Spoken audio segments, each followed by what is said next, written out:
Сәлеметсіздер ме? Есімім Меруерт Расулова. Мен облыстық телеарнаның тележүргізушісі әрі журналистімін.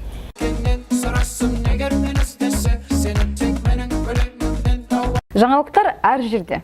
Ол журналист үнемі ізденіп жүру керек қой. Сондықтан женегі жүрген жеріңізде, бәлкім отырыста отырасыз бекен, немесе көшеде кетіп бара жатырсыз ба, бәр жерге назарларыңыз аударып жүру керек. Журналистер сол жерден жаңалық шығады. Ал негізінде енді жұмыс барысына келетін болсақ, үнемі тұрғындар хабарласып жатады, ол әлеуметтік желі болсын, немесе телефон арқылы. Одан кейін шаралар ұйымдастырылып жатса, әлбетте ұйымдастырушылар хабарласып, ақпараттық қолдау көрсетуді сұрайды. Не жаңалық деген осы? Жаңалықтар бір өміріміздің үлкен бір бөлшегі сияқты.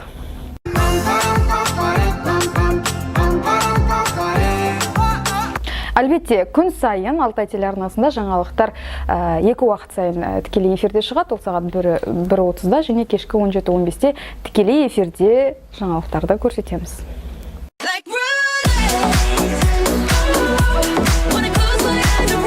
Дикцияны дамыту енді әр адамның өзінің қабілетіне байланысты, оны бір айда да жөндеп алуға болады, бір аптада да, тіпті бір күнде орынға қойуға болады. Әлбетте, ең бастысы тәжірибе.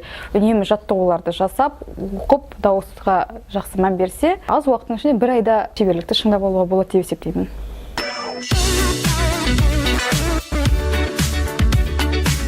Медиа салада жұмыс істеп жүрген адам, камера алдында сөйлейтін адам өзінің дауысына, тамағына мән беру керек. Біріншіден, әншілер өздерінің дауыстарын жоғалтпау үшін түрлі және амалдар қолданады ғой. Сол сияқты суық тиюден сақтану керек.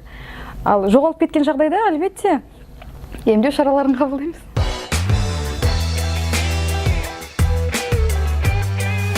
Әлбетте, жаңалықтарды өзім жазамыз, яғни тек қана диктор студияға келіп оқиды деген ғана түсіну жоқ. Қазір жалпы ол тек қана облыстық телеарнада емес, республикалық арналардың өзінде өзі жаза алатын, өзге эфирге шыға алатын журналистер әрқашан бағаланады.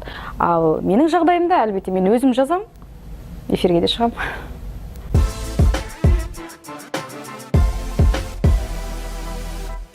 Жоқ. Журналист болу үшін міндетті түрде женегі журналист дипломын қолға алудың қажеті шамалы деп ойлаймын. Менің өзімнің қолымдағы дипломым филолог маманы. Бұл салада жүрген мықты әріптестерімнің көбі қолында журналист дипломы жоқ адамдар. Яғни ол филолог болуы мүмкін, немесе басқа саланың өкілдері болуы мүмкін.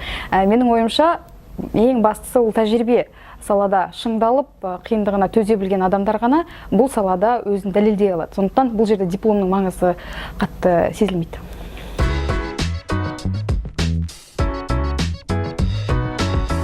Импровизацияға, тағы да айтамын, импровизацияға женегі жол ашылады.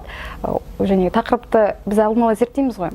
Эфирге шықпас бұрын ол тақырып кішкене зерделенеді. Уақыт аз болғанның жағдайдың өзінде бұл саланы білуің керексің. Журналистің ең жақсы тұсы әр саланы қамти біледі. Ол мейлі спорт саласы болсын, мәдениет саласы болсын, немесе құрылыс саласы болсын, кез келген салада ақпараттың қанық болу керек. Отқа тастай салған кезде жанбайтын, суға салса батпайтын адам болу керек.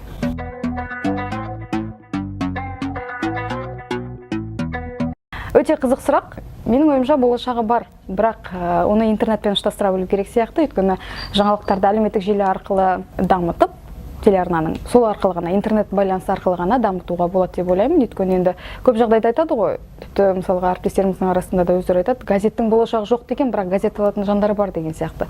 Сол себепті телевидениенің болашағы бар, тек қана оны заманауи дүниелермен ұштастырып, оны заман ағымына сай етіп халыққа, көрерменге ұсынса, әлбетте неге болашағы жоқ болады.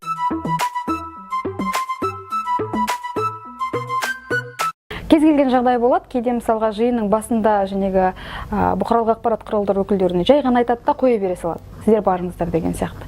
Ақпарат жетпей жатқан күннің өзінде женегі спикерлерді шығарып алуға тырысасың да, мысалға және бір жиналыс болды делік, бір сондай жағдай болған, ақырын ғана женегі хат жазасыз да, сұхбатқа байланысты ана кісіге бересіз. Өйткені енді ол кісіні шығып алып алатын емес. Менің өз басымдағы жағдай, мысалға бір үлкен конференция болып жатқан, ақпарат өте аз, ал бізге кету керек. Ақырын ғана барып, женегі спикерді өзің таныстырасың, женегі мен журналистпін, облыстық телеарнаның журналистімін, сұхбат керек еді деп ана кісіні алып шығасың.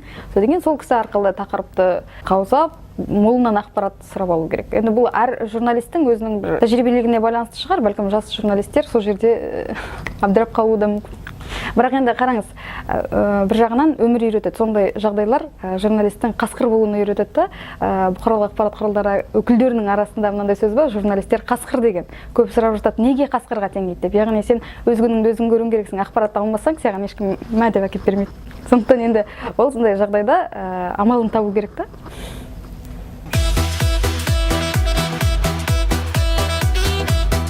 Қызықты оқиғалар өте көп. Әсіресе тікелей эфирде болған оқиғалар өте көп. Мысалы, дәл мен үнемі жиі айтатыным, мен алғаш жұмысымды, стажировкамды бастап жүрген кезде 9 жыл бұрын, шамамен 9 жыл бұрын, тікелей эфирде таңғы хабарды жүргіздік. Рауан деп аталды. Таңғы сағат 8-ден 7:30-нан 9-ға дейінгі хабар. Қазақ редакциясы қазақ тілінде тікелей эфирде шығады. Ал орыс редакциясы, ол кезде журналистер жастар болды да, олар записьмен шығады. Алдын ала жазылу арқылы соны эфирге жібереді. Ал біз тікелей эфирде шығамыз. Сондықтан бір жағдай болған, әріптесім болды, қазір Қазспорт телеарнасының белді тілшісі Азат Смағұлов деген отырды. Енді арасында сюжеттер кетеді. Сюжет кеткен кезде Азат жаңағы бауын байлап отыр, бүйтіп бауын байлап отыр да айтады: неге орыс редакциясы записпен шығады, біз неге тікелей эфирде шығамыз? Бұл әңгіменің барлығы тікелей эфирге қосылып кеткен. Камера қосылып кеткен, барлығы. Мен камераның қызыл жанғанын көрем де, Азатты, не істерін білмеймін, сондай бір шоковый состояние болды. Азатты ұрған кезде менің камерам қосылып, көріп ұрып жатқан эфирге кетеді. Ол ат түрі көледі да. Эфирде енді өзіміздің бір коронный сөздеріміз бар ғой, сол үш рет екеуміз бірдей қайталаймыз. Сондай бір жағдайлар болған, енді ол форс-мажор деп атауға болады. Енді одан кейін өзімізге абай болдық. Одан кейінгі де енді жағдайлар болған, мысалы сөйлеп отырып эфир қосылып кетеді деген сияқты. Абай болу керек. Дәл жәнегі біздің ситуацияда режиссер бізге ескерткен жоқ, камера қосылады деп. Бізді бақылап отыруымыз керек еді. Яғни біздің де қателігіміз бар, режиссердің де қателігі бар деп ойлаймын. Жоқ, енді бізге жауапты адамдар бар ғой, солар енді бізде редактор бар, шеф-редакторларымыз бар. Ол кезде бізді жол көрсетіп үйретіп жүрген Аида Түлебайқызы деген белді журналист болған. Ол кісі бас редакторымыз болып отыр. Каждый әр эфирімізді көріп отырады да, қателігіміз болады, шақырып алады кабинетіне, сөйлеп ұрсады. Мен былай сөйледім. Сондай бір сыннан кейін өсесің. Намысқа тырысасың, айтасың, енді келесі жолы бұны қайталамасам екен деген сияқты. Менің ойымша журналистерге сол жетіспейді, яғни өзіне бір намысқа тырысып, сен бетіңе жәнегі айтса қателігіңді, ертең айтпайтындай дәрежеге жету үшін үнемі өзіңді дамытып отыруың керексің. Және сынға сын болу керек деп ойлаймын.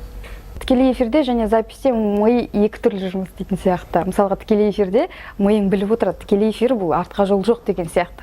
Бұл жерде шатаспауың керексің. Яғни бастадың ба, аяғына дейін сен лайықты түрде нүктесін қоюың керексің. Сол себепті миың кәдімгідей бір жинақы болады да, сен өз-өзіңе сенімді боласың. Бір кез келген ситуациядан шыға алатындай. Я эфирде болады, суфлерің шығып кетеді, немесе қонағың шашалып қалады, немесе өзің жөтеліп кетесің. Менде де ондай жағдай болған, бірақ тікелей эфирдің бір ауыр салмағын түсінген адам жауапкершілікті сезіне білсе, ешбір қиындыққа төтеп бере алмайды деп ойламаймын. Мысалға, тікелей эфир адамды шыңдайды. Мен оған жеке айтқым келеді, ал записте мүлдем бөлек. Записте миың біліп отырады. Аха, шатасуға болады. Қазір мен қайтадан дубль жасаймын деген сияқты. Сол ой миға сап ете түсті ма, міндетті түрде шатасасың. Менде болған, мен мысалға маған запис қиынырақ, тікелей эфирде жеңілірек жүргізген.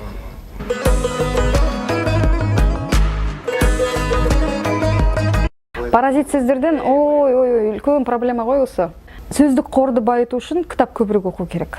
Өз-өзіңмен жұмыс істеуің керексің. Сол кезде паразит сөздерден де арылуға болады. Кез келген тілші болсын, жалпы тіл саласында қызмет етіп жүрген жан тіл байлығын дамыту үшін кітапқа ден қою керек деп ойлаймын.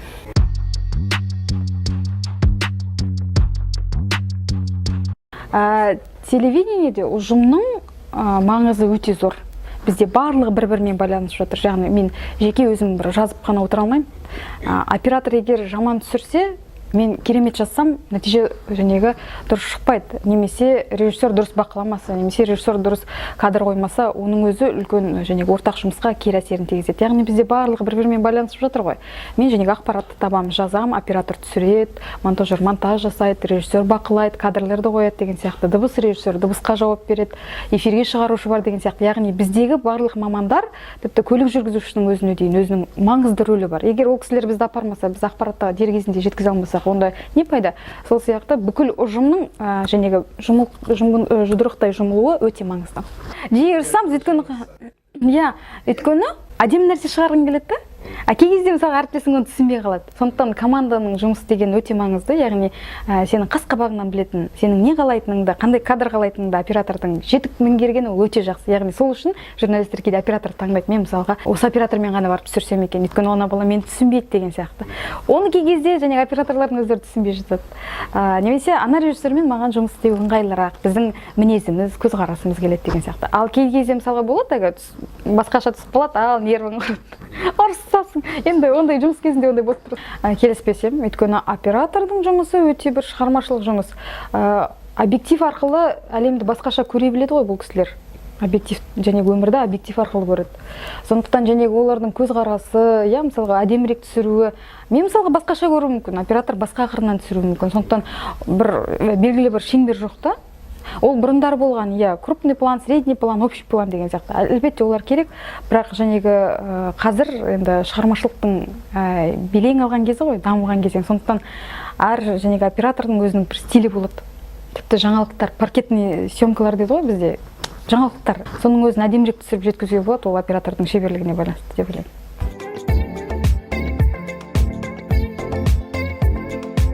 Дәп тележурналистика бағытын, енді ол Алматыда оқуы бар, ал негізі журналистикаға Серсін Аманжолов атындағы мемлекеттік университетте журналистика факультеті бар, КАСУда бар деген сияқты. Менің өзімнің көзқарасым, егер журналистикаға түскісі келетін жас буын болса, елордаға сапар шеккені дұрыс шығар деп ойлаймын, өйткені бүкіл телеарналар, республикалық телеарналардың шоғырланған жері Астанада. Астанада бірнеше университеттерде журналистика факультеті бар. Алматыдағы Әл-Фараби атындағы Қазақ ұлттық университетінің журналистика факультеті мықты деп барлығы мақтайды. Ол жерден шыққан түлектердің өзі қандай. Басында айтып кеттім ғой, бір журналисттің дипломы бұл бір қатты бір рөл ойнамайды. Сіздің тәжірибеңіз. Яғни мен мысалы бірінші курстан бастап жұмыс істеймін. Сол себепті қазіргі студенттер 4 жыл уақытын текке өткізбей, мүмкіндік болса бір порталдарда жұмыс істеп, немесе бір газеттерде бір қандай да бір мақала жазып деген сияқты бір амалын тапса, журналистке сол маңызды сияқты.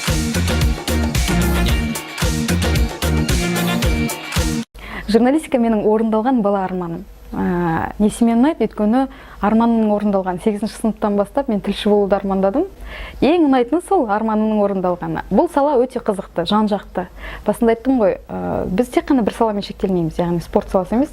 Біз жан-жақты зерттейміз, зерделейміз деген сияқты. Үнемі бір қызықты дүниелер болады. Көптеген адамдармен сұхбаттасамыз. Мысалы, бір күннің ішінде журналистің өмірінде, бірнеше саланың өкілдері сұхбат береді. Түрлі нәрселерді ұғасың, жаңа нәрселерге ұмтыласың деген сияқты. Міне сонысымен қызық шығар, біз үнемі бір жаңалыққа, жаңашылдыққа ұмтылып тұрамыз. Нағыз журналистер сондай болу керек деп ойлаймын. Сонысымен қызық, елді жерді көресің, алыста жатқан ауылдың азаматымен тілдесесің, немесе шаһарда жүрген жандармен тілдесесің деген сияқты. Яғни адамдармен қарым-қатынас, түрлі жаңалықтарға құмар болу. Міне жұмыстың ең бір қызықты тұсы шығар.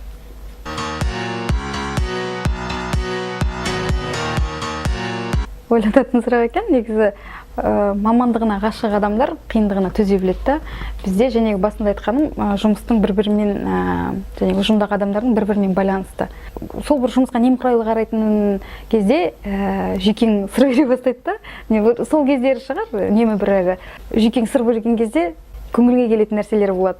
Сонысымен одан кейін тағы бір айтатын, енді көбіне ұнамайтын шығар, бірақ қазіргі күні мемлекеттік арналарда мемлекеттің тапсырыстары өте көп.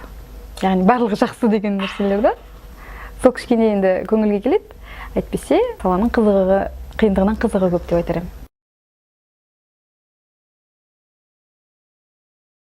Әркімге әрқалай шығар, бірақ жалақы орта.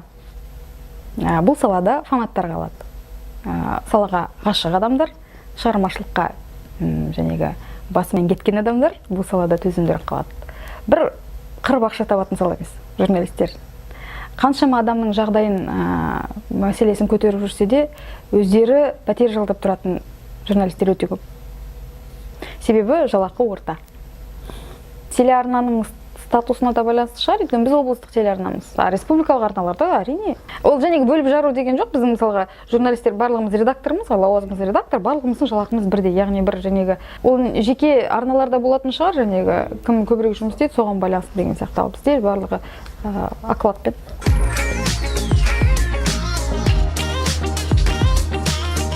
Мен бастысы айтарым жас журналистерге уақытты текке жібермеу. Мысалға журналистикаға оқуға түсті ма, 4 жыл уақытын бос сандалып университетке барып, бүйтіп үйде арасында көңіл көтеріп жүргеннің орнына тәжірибеге көп көңіл бөлсе екен деймін. Уақытын жоғалтпаса екен деймін. Тіпті бірінші курстан кейін барып, жаңағы саланың шыжығы мен қызығын көре бастау керек. Өйткені бұл салада бағана айтқанымдай мықты адамдар ғана қалады.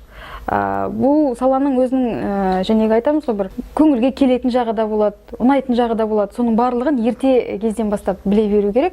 Одан кейін еңбектенуден, ізденуден шаршамау керек. Үнемі бірдеңе іздеп жүру керек, жұмысқа адал болу керек деп ойлаймын. Мысалға болады, кейде түнімен отырып жұмыс істейтін кездер болады, ал кейбіреу және 9-дан 6-ға дейін қабылдайтын кез болады. Сондықтан жұмысқа деген адалдық, жауапкершілік бірінші планда тұру керек. Эфирде амандықта жүздескенше.